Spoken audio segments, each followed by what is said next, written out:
John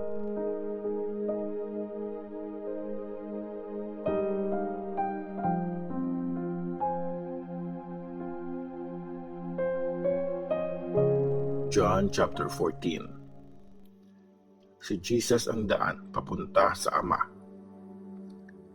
Sinabi ni Jesus sa mga disciples, "Huwag kayong mag-worry, manalig kayo sa Diyos at sa akin.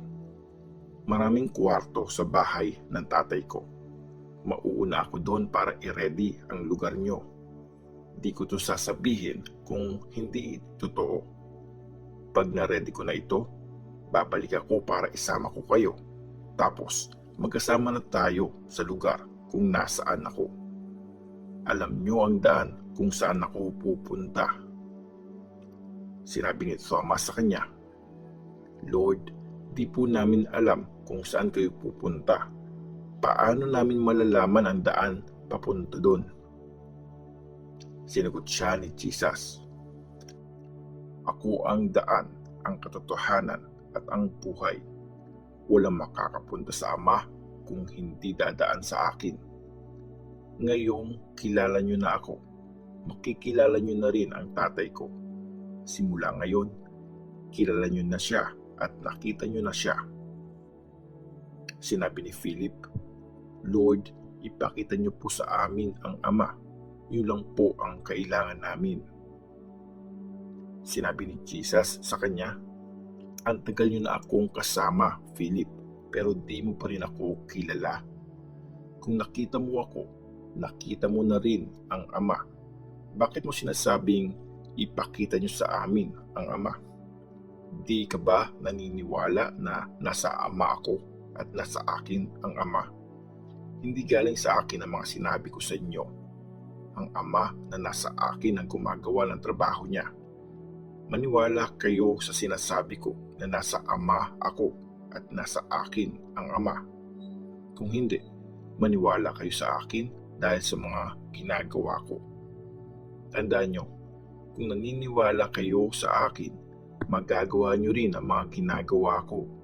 At higit pa ang gagawin nyo kasi babalik na ako sa Ama. Gagawin ko ang hihingin nyo sa pangalan ko para bigyang papuri ang Ama dahil sa Anak. Kung hihingi kayo ng kahit ano sa pangalan ko, gagawin ko yon." Ang pangako ng Holy Spirit. Kung mahal nyo ako, susundin nyo ang mga utos ko. Kakausapin ko ang Ama na ipadala ang Holy Spirit sa inyo para lagi nyo siyang makakasama at tutulungan niya kayo. Siya ang Espiritu na nagre-reveal ng katotohanan tungkol sa Diyos.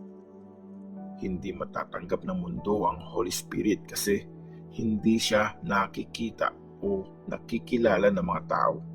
Pero kilala nyo ang Holy Spirit kasi kasama nyo siya at siya ay nasa inyo.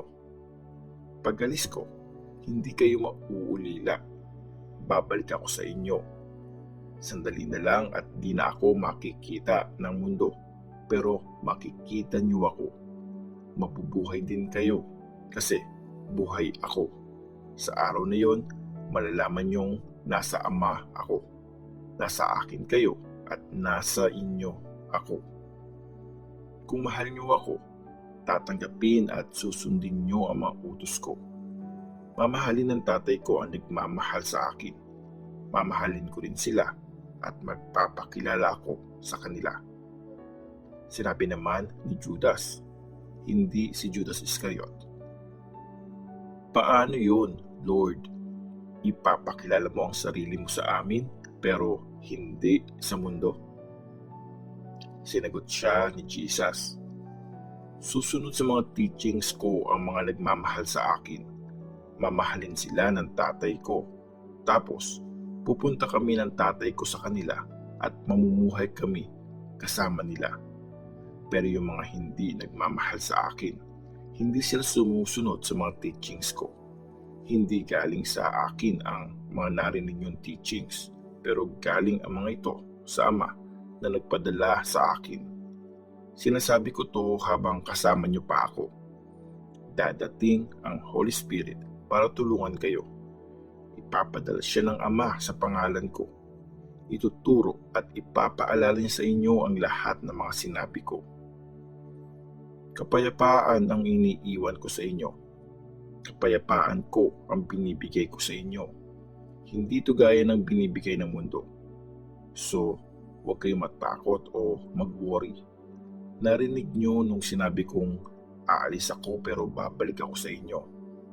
Kung mahal nyo ako, matutuwa kayo na babalik ako sa Ama kasi higit siya kaysa sa akin.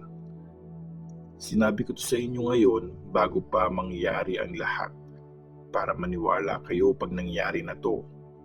Sandali ko na lang kayo makakausap kasi darating na ang leader ng mundong ito. Hindi ako under ng kapangyarihan niya pero dapat malaman ng mundo na mahal ko ang Ama kaya ako ginagawa lahat ng utos niya sa akin. Tara, umalis na tayo.